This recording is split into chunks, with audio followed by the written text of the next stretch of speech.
Good evening.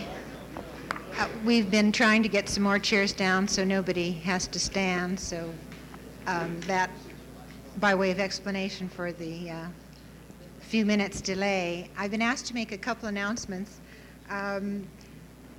This Sunday there's going to be an open house at Heritage Square with no admission charge. That's off the Pasadena Freeway, Highland Park area, and you're all invited to attend. And next Tuesday, the Southern California Chapter AIA meeting will be held at the LA County Museum of Art on Wilshire Boulevard, the Bing Theater, and the speaker will be Brendan Gill. His topic is Eros in Architecture. Brendan Gill is a writer for the New Yorker magazine and has, pardon? And Bernard Zimmerman says he's an expert in pornography. So that will be 8 o'clock next Tuesday, December 13th.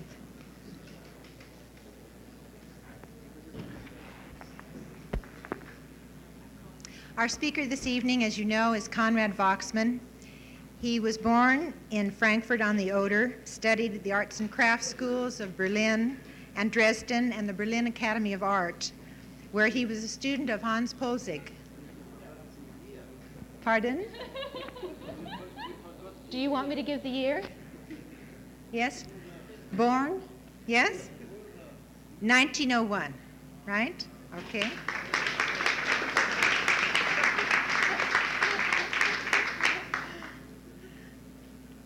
I think that's nice. That's an inspiring thing, isn't it? In 1932, he was awarded the Prix de Rome by the German Academy, and he went to live in Rome for several years where he became an expert on the city, and he was there to welcome Walter Gropius and his wife Isa when they left Germany and to show them around, being by that time very familiar with the city. When he came to the United States, he founded the General Panel Corporation, a partnership with Gropius, which lasted from 1941 to 1948, manufacturing prefabricated. No? Okay, come on. Yes? 53. Till 53, okay. Terrific, okay. The General Panel Corporation manufactured prefabricated building components. Konrad became an American citizen in 1946, was appointed professor at IIT in 1950,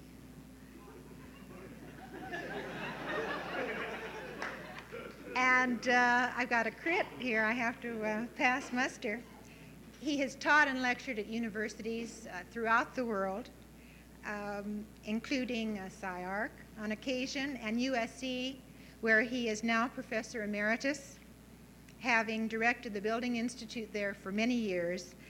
And last June, USC honored Konrad by presenting him with an honorary Doctor of Laws degree, which is very, very current news.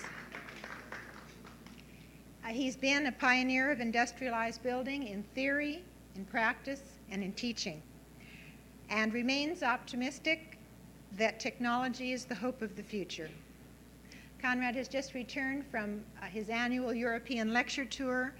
We're delighted that he could be with us tonight, and I'm very pleased to introduce to you Konrad Wachsmann.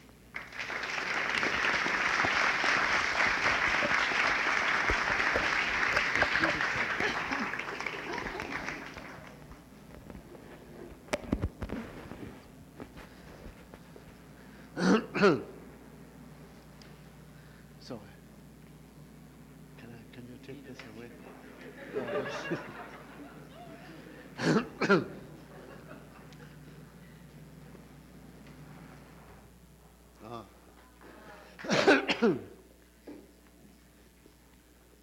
Shelly, I'm pleased to be here. Your fine art of twisting arms succeeded as usual. And even if I'm completely unprepared, I try to follow your program which, as the last speaker, of course, I have fortunately nobody who could possibly correct me, so my chances are that I will survive this evening. I know that the title of this lecture series was Experimental Ideas in Architecture, which implies quite a number of things. I don't know what you consider experiments and experimental ideas. I don't know what ideas are, and I certainly do not know what you really mean by architecture. But I think we should not go into this today because this is one of my favorite topics. It will take a long time before we come to some kind of agreement. So what I do now, since probably we all are here to try to entertain ourselves or to be entertained, to try to show you some slides, and then I may make a point which comes through or not, which I don't know yet, but we will see. I like to say that I have been here last week, and there was a discussion with Richard Rogers about the Musée Pompidou in Paris, and some students have raised questions which many of them interested me, and I asked myself, why did he ask those questions? For instance, there was a point in which one student made, which he said, why is change important? For instance, we have here built this place here, quite improvised, and never changed it later. And Rogers really couldn't give a precise answer. I can't give it either, but I sense the reason why this improvised situation stays that way is the people evidently here are busy with other things and have not time to change it. And in the beginning, when they came here and had to fix their place, they had to do something with it, and so that's this. But it is evidently no proof that we exaggerating by the meaning of change. People do change, and life changes, and the whole world changes constantly. And I think this is one of the virtues of our time, in our time, is indeed that we are capable, if we want to, by rather easy means, without any kind of waste of energy and material, we can change. And I wanted to make this clear already. Don't let us observe such trivial little phenomena as, for instance, why does that place here never change?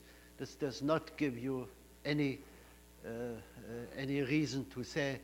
I think we rather prefer, again, to build for eternity, and then it stays that way. This would be quite a misunderstanding. There have been a few other questions, but I feel a few days ago I thought I may elaborate on them, but I feel it's maybe not the time to do so tonight, and I really have strong instructions not to extend my lecture more than 2.5 hours, I believe. So I better try to be short. In my interpretation of the experimental, what is it? Experimental ideas. It's incredible. Who cooked this up? This title, yeah.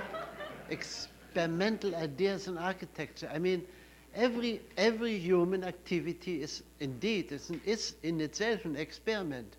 Whatever, regardless if you are extremely moving on the well-prepared area of conventional approaches to design, you're still experimenting. For instance, you try to experiment with your client and try how far can you go to sell him your merchandise. And so everything is, I think I really couldn't say anything to this subject. And I finally came to the conclusion what I would like to do is to talk a little bit about what is, for instance, what seem to be one of those many issues which are moving and controlling this particular society, which is called the United States of America. I don't know how well you know the constitution of this country, which has been written, I believe, drafted 1787, which is, other words, about 200 years ago. I'm talking now about the Constitution of the United States, and in which you find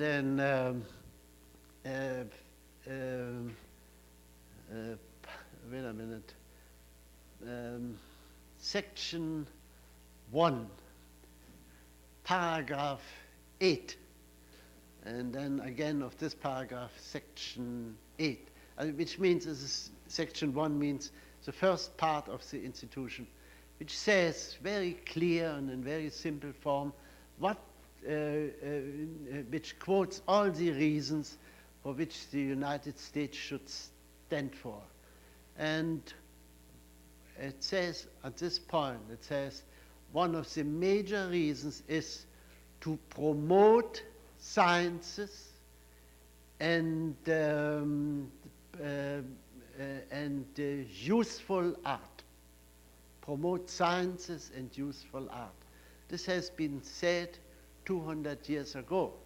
And the question arises now, how much in the world of sciences has been really contributed to the progress in civilization, or if you want to use the word culture as well. I remember, for instance, 1941, which was about the year which Shelly missed in my life story, which I entered the United States shortly before December 7. As you may know, today is December 7 again, and which was the day of Pearl Harbor and the beginning of the war. And before this short time, I realized, for instance, science and scientists did not really play in the social scale a very important part. It was not so. In fact, those people have been treated quite friendly, but had no significance, no control, no power, and nobody listened to them. It was more the business world and the banker and few other people which had more to say in the conduct of this particular society. And only long after the war, actually I think it started with Sputnik, when space became something to be discovered, then sciences begin to progress. Now, this shall give me only a hint to talk about what happened, for instance, in the field of architecture, as you call it, or the world of building, as I may prefer to say it. In the building world was design not necessarily very much dependent on the evolution of the sciences, or have certainly not been very influenced by them, but it was more a revival of a play with forms and shapes and visual images which determined the quality of a building. This happened in various periods of the civilization of the human race in any way, and this was indeed the survival after a certain period exists already, which I will mention in a few minutes, in which science and useful art indeed played a very important part in the social life as a whole. So the question arises now: what actually did happen in this time? For instance, particularly in let me see, in recent periods, are those experiments which people made, have they been based on really on new skyrocketing inventions of any sort, or has been the world of design being let me see, exclusively stopped with the interpretation of volumes and surfaces and planes and spaces and light and shadow, or came about by some other means, by the application of let me say, of scientific discoveries, and what of course comes now very close to this strange word technology, or have there been enormous influences taking place which finally led to this kind of environment which we accept evidently, and probably rightfully so, today. So I will show a number of slides and pictures which gives, which shows, at least to me, I started yesterday to put them together, and it took me much, much longer. As I thought, I got quite interested how one should structure a slide projection, and by constant changes I came to many strange conclusions, such as, for instance, I saw many times that events take place in areas which seemingly have nothing to do with architecture, and still give me a good idea how much architecture, through outside sources, through events which really have very little to do, seemingly have very little to do with the world of building, has influenced our way of thinking and our willingness to observe. I show you, for instance, but like in the beginning, I have to slowly build it up. I show only some landscape pictures. I show you, for instance, that the crime problems of this city, like in any other city, and the police department can, under certain circumstances, contribute enormously to our insight in design, or in, as you call, in experimental ideas in architecture. And if you are ready, I would propose to start now with the slides. Yeah? Oh, I'm sorry. So.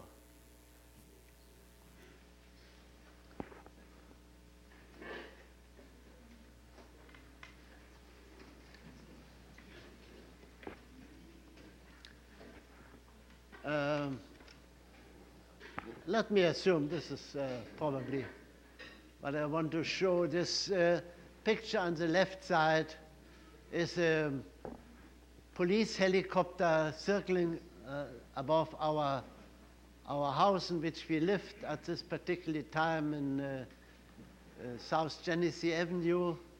It's a Schindler house. And when you put the camera in the middle of the lawn, then you get this kind of image, which tells you the unlimited scale. So a man like Christoph, which you may know, who is a man who made this huge curtain between two mountains and this long wall recently, he probably may like this, because the scale is, of course, tremendous. You know, this about, I figured out this maybe about 2 miles in diameter at this, in this case. Now, if you make it so dark, yeah, here I have it. And and other phenomena, then we can go in bigger scale. For instance, like this, where you at the left side can see unidentified foreign object slowly approaching the city. And we begin to realize that the human scale as expressed in the buildings below, we are also in the same street, the houses on the next corner, do not really represent anything but from where we can take, let me say, draw conclusions about how big is big or how small is small. So I go now from here only as this light introduction. I go now here to something which I have seen in Austin, Texas, which deals with some extraordinary, beautiful lamp post, which is this in focus? Yeah, I presume. Yeah. Those lampposts has been invented and structured by a French engineer, as I have been told, and have been used at the St. Louis World's Fair around the turn of the century, and later being sold on the second-hand market to Austin, Texas, and illuminating now the town from this high spot. You can see, I show you the lamps as they, no, I think I don't have a detailed picture. I bring it back again. You can see there are 6 spotlights on top, and so they illuminating this whole area. This deals with a very interesting problem, namely, what is actually artificial light? We see the city today as a dark area illuminated by millions of little spots of electric light bulbs. And whenever you approach a city by plane and you look down, you're always amazed. There's beautiful millions of little stars in the ground, but the city itself seems to be dark. And in this case, this man created this with those enormous spotlights, created some illuminated air volume, an area in which you walked in light, and I could never manage to photograph this because this light is, of course, not strong enough. So the details, when I show you, for instance, this little piece here on the bottom, at the right side, as you can see on the next picture, this is in a very refined, let me say, refined experimental ideas in architecture, even if this man, for instance, certainly has not been an architect. And here I show you the last picture, such a little part of it, which is astonishing to know that this is already done about 80 years ago, when people certainly beginning to discover the marvel of joints or connections in such matters. So we go now into and we're progressing into the lightness of structures, the tensegrity structure of the tensegrity structure at the left side. I forgot the name of a sculptor who had, what? Snelson, yeah, right. He's actually a friend of mine, and I haven't seen him for a number of years, so I forgot his name, which is not very nice. Here, this other one is just a kind of decoration around the Space Museum in Washington, D.C., and at the left side you see a wall of the Hirshhorn Museum. And this gives you some idea how many attempts have been made and how many experiments have been made with ideas in architecture again. So, of course, as an opposite to this, we have learned to see our world in a different way. It was a column, the Greek column here in this particular case. But then time passed by, and 500 BC just has been 500 BC, and we live now already about on the threshold of 2000 AD.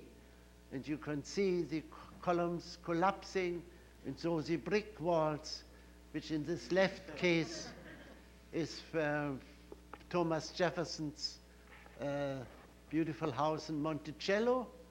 And at the right side, you see those buildings which you may have seen already or in publications, which is designed by two very charming and beautiful girls. The one's name is Alison Skye in New York, and this is a department store with a built-in decay, as you can see, and shown other pictures again to give you the idea. This department store, best in Texas, which is very popular, and incredible variation of this theme, and there are a few proverbs here I like to point it out. No, wait a minute. Here, this says here from Corbusier, who said, if you want to, as I remember, I cannot read it from here, only those men, those people which are capable to remain children are capable to be serious. And so now we go from here, we have now seen the column is gone, the brick wall is gone, seemingly, I must, with all respect, say. And now we see steel structures.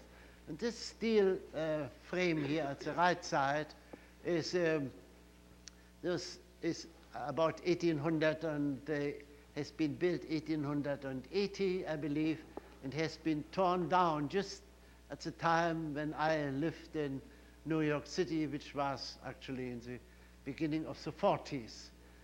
And so when we see those frame structures today and thinking that this may be some expression of progress in science and technology, of structure, it is not entirely so. All those things go far back to other resources.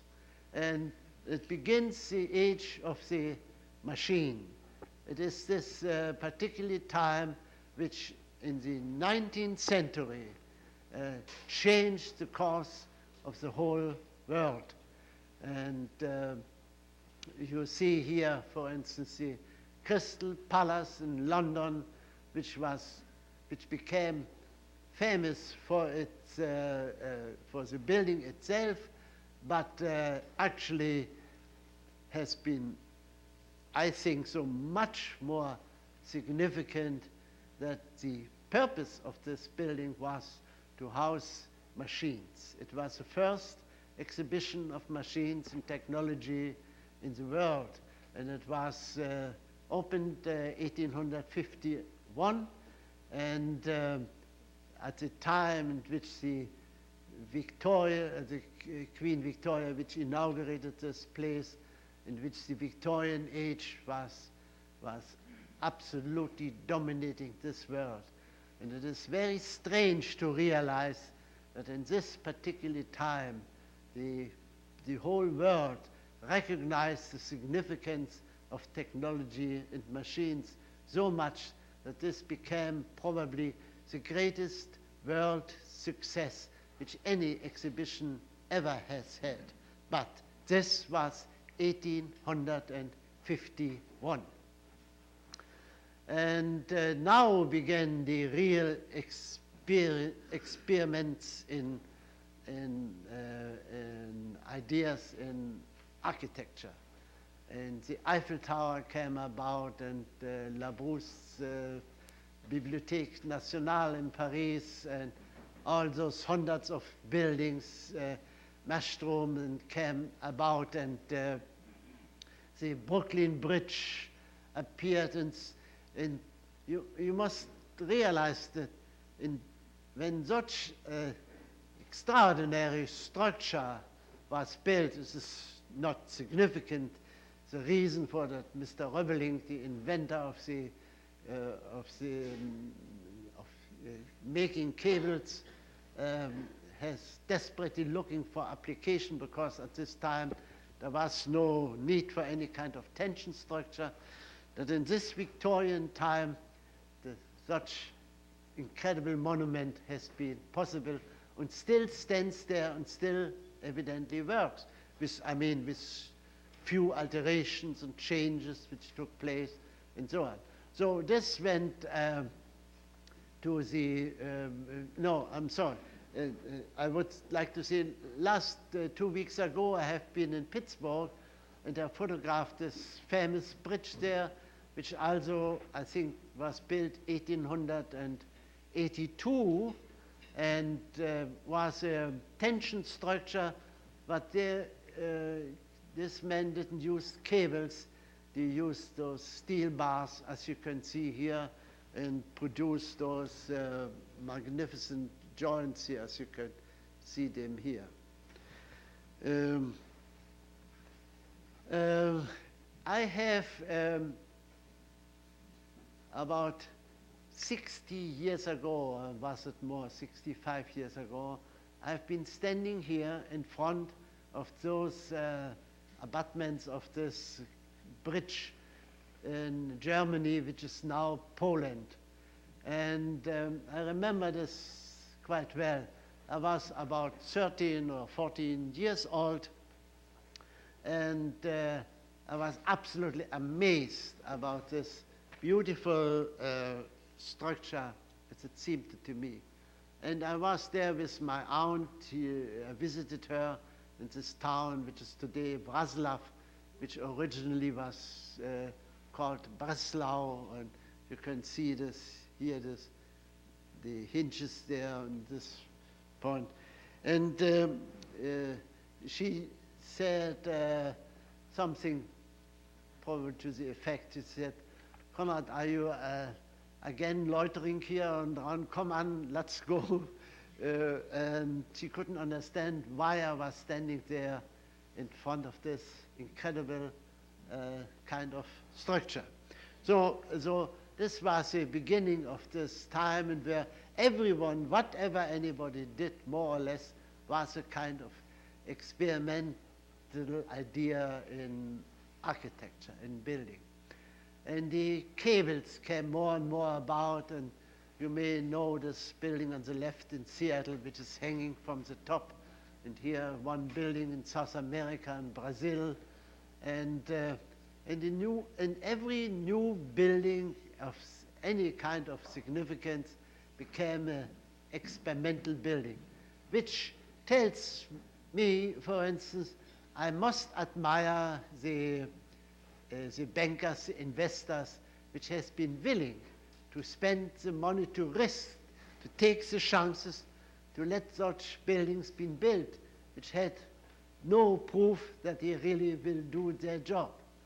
And this is also something which is in our time quite problematic. We like to play more on the safe side. Here are some sketches from Frei Otto. Is it Otto Frei? I think somebody said the other day here, Otto Frei, which reminds me of one of those the misunderstandings. For instance, I once heard a lecture years ago, which a rather charming young architectural historian she was, I believe. She gave a lecture in which she talked about, was in Germany, it was not here. I was over there, and she said, Fräulein Wanderroh, which means Miss Wanderroh. And 2 weeks ago, I attended a meeting, I attended a lecture on one European, it was not this time in Germany, it was a European university, a very big one, and it was a major lecture of one very well-known professor who gave a lecture on the evolution of architecture, or the arts in architecture, and he talked about all kinds of things, and so he talked about our friend Charles Eames. And he said it in the following manner. He showed the Eames house in Chautauqua here in Santa Monica, and he said, Charles Eames is a designer, but he is not an architect. This house has been designed by his brother Ray, who is an architect and engineer. And at this point, I was so laughing, everybody turned around, and then I said, I apologize for laughing, but I must tell you, this, his brother Ray is not his brother, is not a man, it is a woman. And she is not his sister, but she is his wife. And she is not an architect, but she is a sculptor. She was originally, I believe, even a dancer, you know. And this again contributed to this kind of world of slight misunderstandings. So I show this sketch here only to show now how does such man, for instance, live now. Does he really live in such cable structure, such tension structure? Not at all. He lives in Dutch house. And what he is doing, it's an enormously charming house. He bought anything he can, which is on the market. Every part of this house, nothing has been custom made. Everything is put together as he could get those things. And he finally, for instance, this was of course a greenhouse, rather inexpensive, and this became his living room. And so all those hundreds of units, they finally constituted this kind of building, which in itself is also some experimenting of certain ideas in architecture. And here I see, for instance, the beginnings, the preparation of this. I had many slides there. There's a huge college ground in Rochester, New York, in which a French building system has been used, which on a purely experimental basis. So I thought this may be useful for this presentation here. It is made from corten steel, which I am slightly allergic to, and it is on the basis of mass production, where you can see the trusses are put together and conveyors and rolling through this portal crane there at the very end, and then lifted up and put into place. It is a very interesting system, certainly an experiment in the best possible sense, and evidently it works. This building, you know, when I was for the first time in Paris, which was about,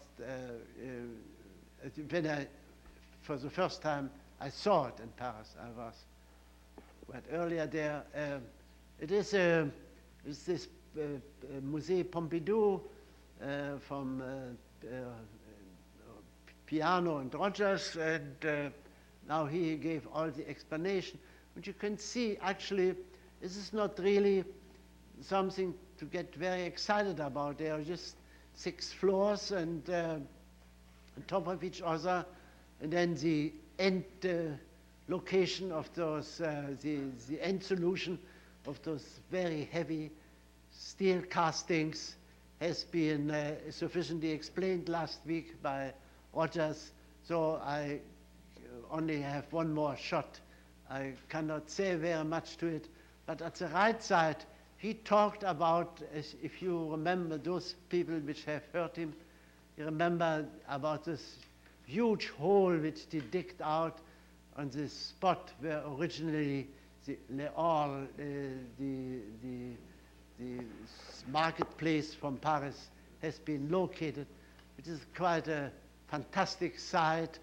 And you can see the preserved on top those old buildings, not really anymore because they don't want to disturb those people which lived there.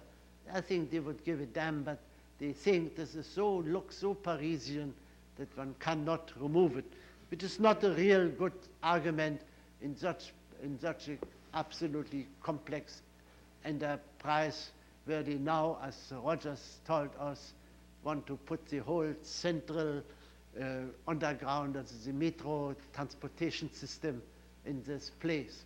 So this will be then hidden behind those beautiful little old houses.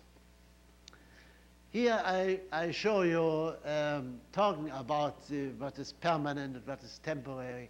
This, you know, Mrs. Nevelson has donated a very big sculpture which to the city of New York at the left side, and I mean this one here, and sorry, and she in this building it says this is a temporary site only, which means it's already built.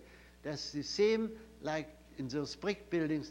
There is a temporary characteristic of the site is already indicated at the moment in which the building was erected. And this is quite interesting, and it's also interesting to calm down people and say the curtain steel will darken in 6 months, and then it will become a deep brown. Now it's a light brown or something. Deep brown is better.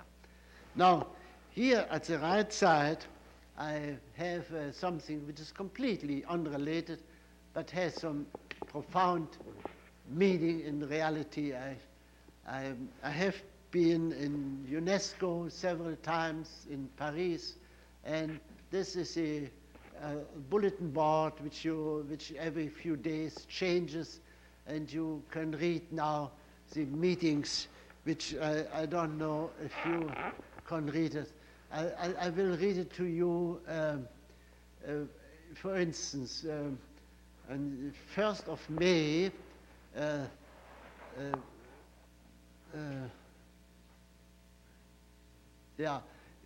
working group on groundwater studies will meet. Or on July 1st and 2nd, no, I'm sorry, this is not the May, this is the 1st to 5th July, for 5 days. The Standing Committee of NGOS third meeting of experts on the duration of the base cycle of, what is this? Of studies, of the basic cycle of studies. It takes 5 days. And here below, from the 8th to the 12th, meeting of experts in coverage of risks to works of art. And then here's from the 9th to the 12th, symposium on science, ethics, and aesthetics. Science, ethics, and aesthetics. And this goes on and on. I have been in recent years quite often at UNESCO, and I attended some of the meetings, and I have never seen any kind of work came out of those. For instance, they have committees there which dealing with the underprivileged countries, in particularly in the third world, in Africa and so on, and they try to build school buildings. And since I have been in such committee, in the last 3 years, they're still discussing the problem how to build low-cost schools for countries where there is very little money available. This, of course, are preparatory ways to deal with experiments in architecture, but they are evidently not very helpful. I have been last year in Switzerland, and in one of the highest restaurants there ever built, I think, in this world, is what the people say there. Just when I came in, the James Bond moved out. They made a movie picture there. And at the right side, you can see a sign which says, the same sign is on the left side. This is located here, at this spot here. It says, reconciliation of technique with nature, which is a kind of fantastic statement. It shows the Swiss guilt feelings that technology is something embarrassing in front of nature. They are forgetting that nature is the technology, and I think it belongs actually in the discussion of such problems like experimental ideas in architecture, how difficult it is to prevent them. Now, when I am in the mountain and I feel so strong with this beautiful clear air which I am breathing, my lungs are astonished, coming direct from California, and then I come down here and I go to Downey, and there in North American Aviation, or I think in Rockville, there I saw this makeup of the shuttle plane which shall go into space from here and can return. You have seen this mounted on the 747. And I see this incredible source of energy which develops there. Then I ask myself, what is actually the reaction now at the same time, the contemporary reaction to the world of architecture? And I see here children which feel themselves less excited, but just sitting in those astronaut seats and moving there around and enjoying themselves, and think this is an absolutely natural world to live in, and there's nothing to be astonished about. Now, how much reflection can we notice in the concept of building the artificially man-made human environment? There was a time in which the tools with which we built have been quite simple, as you can see on the left slide. And then in a few thousand years, they developed tools of any sort. And then came this whole mystery, and particularly during the Renaissance, of what we're calling architecture in modern time. And now the difference between those two worlds is quite evident.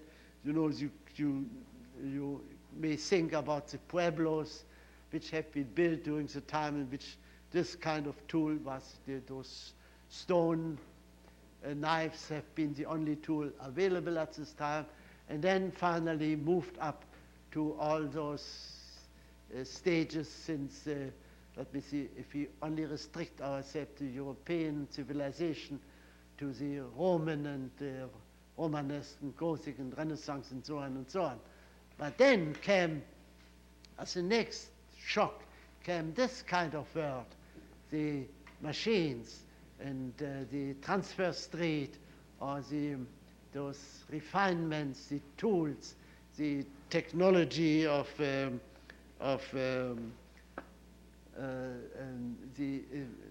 control systems, the precision, the new insight into this whole world of tolerances and so on. And we are expecting now quite fantastic and gigantic now interpretation of this new world. But it's not really so. Even if nature shows now systems in which we today claim, we say, only with the invention of certain tools, machines, and techniques, and the sciences, and whatever, and the very popular computer, etc., we would be capable to structure such fantastic systems as you can see here, which is the retina of those two eyeballs of a dragonfly, which in detail looks at the many million times enlarged, looks like this. And we know now that everything is possible, particularly since our approach to scale, how big is big, as I said in the beginning, or how small is small, cannot really be, let me see, directed toward this kind of scale. For instance, the same thing a little bit bigger would look like this, and then at the right picture it would like this. We would have actually, I believe, to measure with entirely different dimensions. Let me see, I can imagine that an architect would have to re-examine his whole approach, let me see, in his own philosophy, what he is doing to building, if he wants to cope with those facts. And then he can also go inside matters, so inside structures, or systems of which are not really tangible, and so on. So I like to show you now how important it is to first establish a point of view from which we like to look at things. And I think one very good example is to show a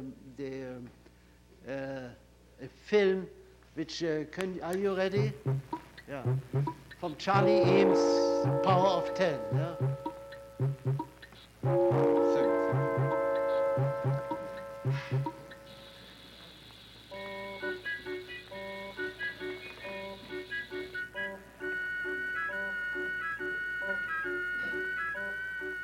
We begin with a scene 1 meter wide, which we view from just 1 meter away. The sleeping man is having a picnic on a Miami golf course. As we back off, the clocks start, and we accelerate in such a way that after 10 seconds have elapsed, we will be exactly 10 times farther away. Now the scene is 10 meters wide, and in 10 seconds it will be 10 times that wide.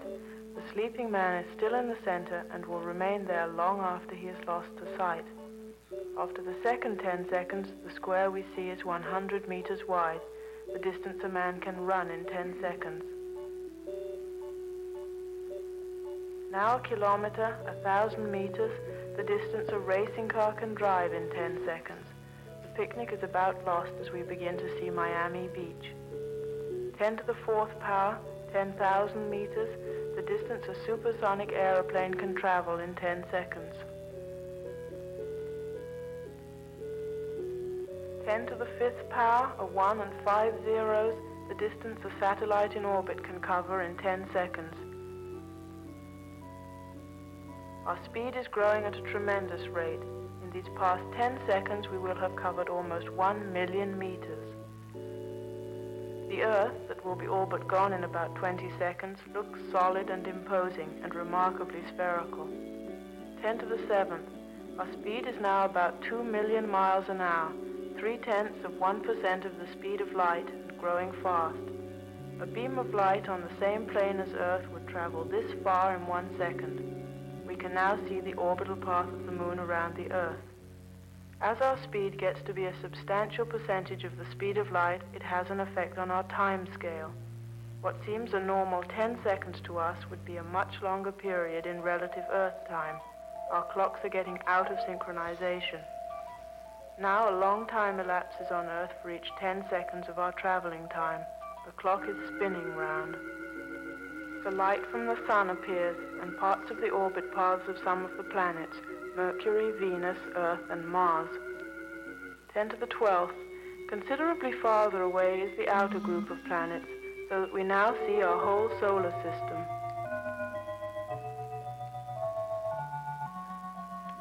Because they are so much farther away from us than the Sun is, the stars seem to stand still. The entire solar system can now only be identified as light from the Sun. The ancient constellations demonstrate the direction in which we are traveling, perpendicular to the plane of the Milky Way galaxy. A supernova, an exploding star, flares.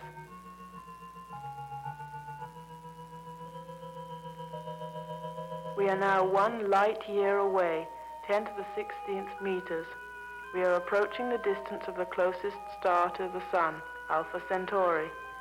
Now our speed is so great that even the stars in the background slowly seem to change their position, converging to the center. The closest stars form a local group which gives another dimension to the sky. 10 to the 18th. As we back into the nebulous material of the Milky Way, we lose all familiarity with our surroundings. Gases and small stars of different kinds surround us.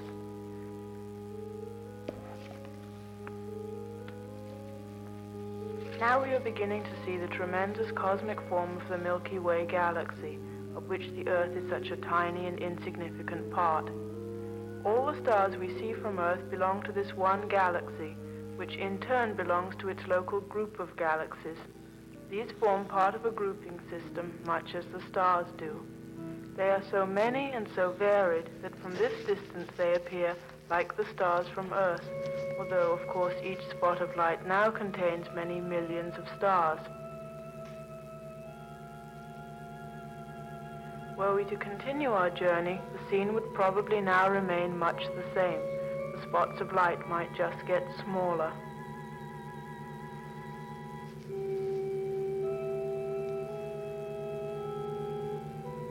The trip back to the picnic on the golf course will be a sped-up reverse version, reducing the distance to the Earth's surface by 1 magnitude every 2 seconds. Every 2 seconds we will appear to cover 90% of the distance back to Earth. We notice the rhythm of change between periods of great activity and relative inactivity that will continue all the way down to our next target, the nucleus of a carbon atom just beneath the skin on the hand of the sleeping man at the picnic.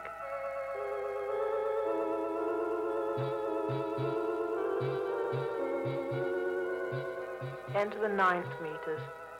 Enter the 8th, 7, 6, 5, 4, 3, 2, 1.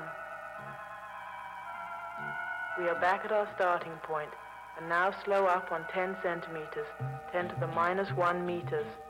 Again, in each 10 seconds, we will cover 1 magnitude of change. 10 to the -2 meters, 1 centimeter, coming in on 1 millimeter. The surface of the skin looks rough and furrowed. The outside layer contains dead cells which we constantly shed and replace from within. Within the skin, the dark area we see is a tiny blood vessel, a capillary. The blood it carries is made up of different types of single cells.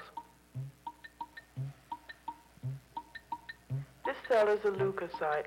It is self-reproducing and one of those which contains in its nucleus all the genetic material, the 23 pairs of chromosomes that humans carry. The scene is now 1 micron wide, 1/1,000,000th of a meter. Chromosomes appear to be made up of donut-shaped parts strung together. Within the chromosomes we find the genes. Each gene contains endless spirals of stringy material, deoxyribonucleic acid, DNA. The DNA structure contains all the hereditary information. At this scale, we build models to represent the form of the atom from information about the components, their size, and movements. This is a single carbon atom. Carbon atoms are present in every living thing. An outer shell is defined by the orbital path of 4 spinning electrons. 1 angstrom. Passing through this shell, we see an inner shell, 2 electrons orbiting to prescribe a sphere. Within the second electron layer, we find what seems like a vast nothing. In each 10 seconds, we still cover 90% of the remaining distance to the center. Finally, it begins to appear, that unimaginably dense nucleus of a carbon atom, 12 orbiting parts, 6 protons and 6 neutrons. Our galaxy is 36 powers of 10 larger than the nucleus of a carbon atom. If the diameter of the atomic nucleus were a unit 1, then the diameter of the galaxy in atomic units would be 10 to the 35th, or 1 and 36 zeros.